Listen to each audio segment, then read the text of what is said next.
This is a follow-up video on the ArcCaptain MIG 145 Pro review I did just a little bit ago. So if you remember in that video, if you haven't, you should go watch it. It's going to be somewhere up here. I now have this support beam right here, sitting here ready to go on. I saved y'all all the grinding and all that. I don't want to MIG weld this. I want to stick weld this. This MIG 145 Pro is a multi-process machine. So I want to see how it does on stick welding. I've got several sticks. I'll probably run a 7018 because I love 7018s. I'm not a great welder, especially when it comes to stick welding. And I'm even less of a great welder when I look at the 6010, 6011, 6013. But the 7018 lets me look like I'm a better welder than I really am. So that's what I want to run. Let's see what it takes to switch from MIG to stick. First, we've got to remove the power over here, the signal or whatever this is. I'm assuming signal for the MIG gun. Just a 2-pin connector. I'll remove this to get it out of our way.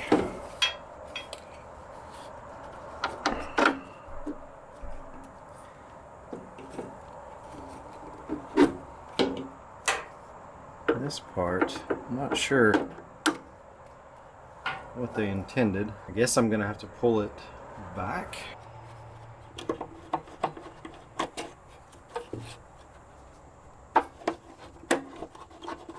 7018 is DC electrode positive. Electrode up here in the positive. Ground, I'm gonna go negative. Perfect. It's now changed over. Obviously, you don't want to change from MIG to anything else very often because you have to lose 6 feet of welding wire or something like that. But it's amazing that it is an option. Let's turn the machine on.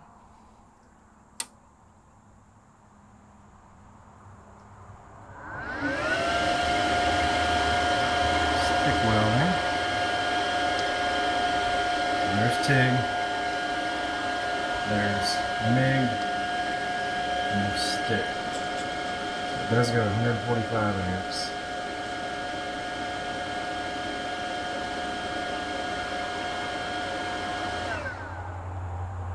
I'm going to put this on 90. Let's see if I remember how to stick weld.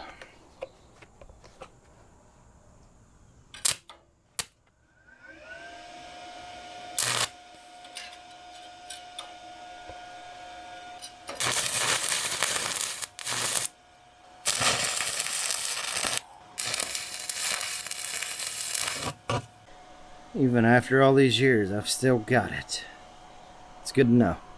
I haven't been able to really try it, but when I first struck my arc, I forgot I had this on grind. So I'm gonna try this another day when I'm not seeing a big spot right where you are, right there. Maybe the next time I'll remember how to weld. Now that I can see, let's try to weld this other side. Bump this up to 110 amps, and I'm using a little bit fatter 7018 rod. I'm on weld. Okay. Don't want to make that mistake again.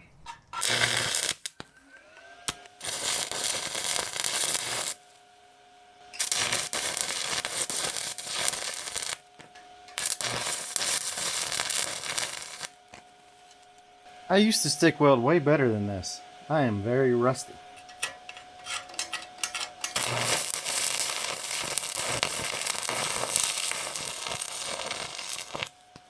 I want to see how this handles a stuck electrode. I've got another one that will actually shut it off if it's stuck. So I'm kind of curious if this will light it up.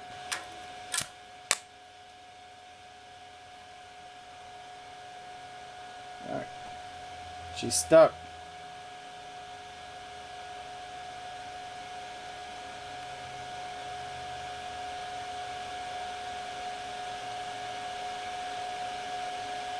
It's not burning.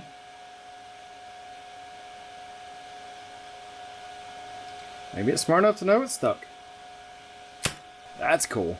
Being that my stick welding right now is pretty much hot garbage, I think I need to pull in some reinforcements to actually test this welder, because right now I can't even get a good test on it. I called the best welder I know. He's now in South Dakota on a hunting trip, so he can't come do this. But he told me that if it's sticking a lot, it's because my amperage is too low. So I put her at 145. Let's see what she'll do. Let's throw in a shiny new rod. Let's see what she'll do. I've got this ground down, so we're starting fresh. Let's go.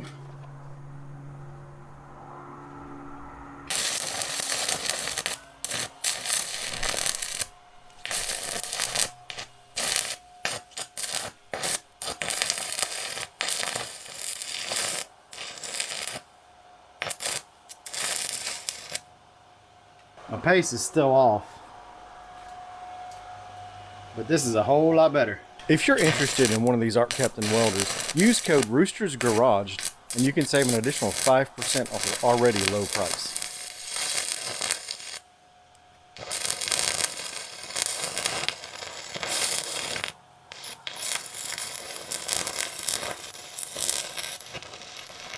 I just tripped the breaker, but it welds a whole lot better. Breaker's reset. Got it down to 140. Let's see if maybe at 140 I can do it. And okay, good, fan shut off. This breaker is 20 amp, circuit's 20 amp, and it's a new breaker, so it's not like it's a weak breaker or anything like that. So this is a true test, and at 145 you see about how long it welds on the 20 amp breaker. It's an 1/8 inch rod. Let's run a smaller rod and see if we can't make it happy at 140. Seems like the 8, even at 140, is wanting to stick with this welder. Now I've got an Everlast stick welder that I paid about $600 for, and I can weld an 1/8 inch at about 110 amps. It's a 220 though, so I don't know if there's any difference in that.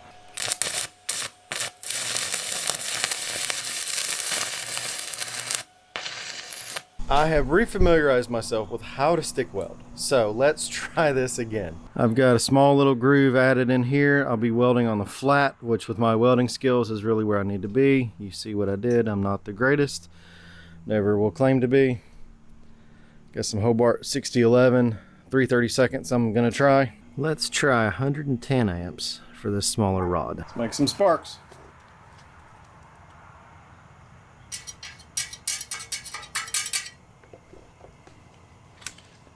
Do that every time. It would help if I have my ground rod on.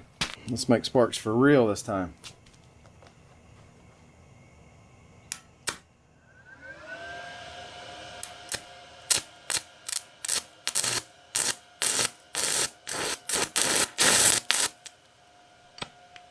Alright, bringing it up.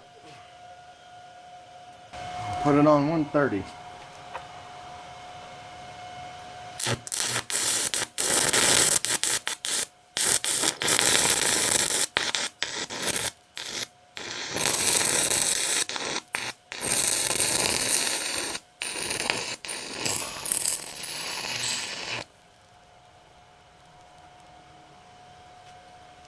.130 is good and hot.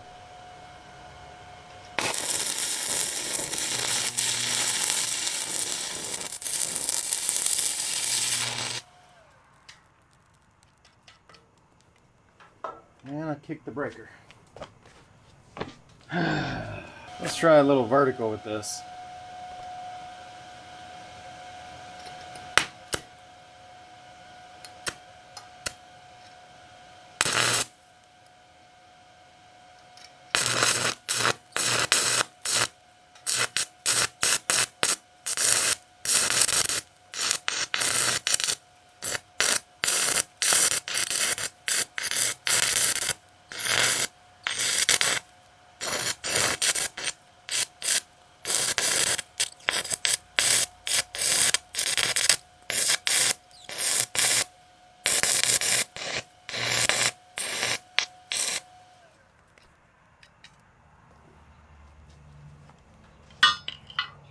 Tap the breaker again. There it is.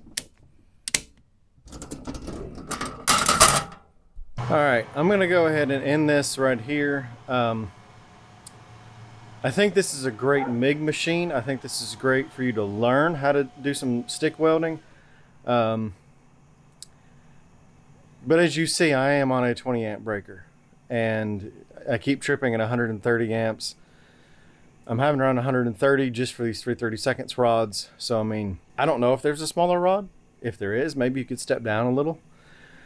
But I don't know. I mean, maybe I'm asking it a little too much for this. Maybe this is not really what it's intended for. I think when you're up at this range of this much current, your only option is you need a 220 machine.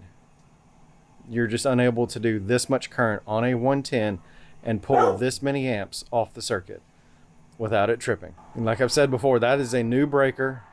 It's not old, it's not worn out. I've replaced it within the past 2-ish years.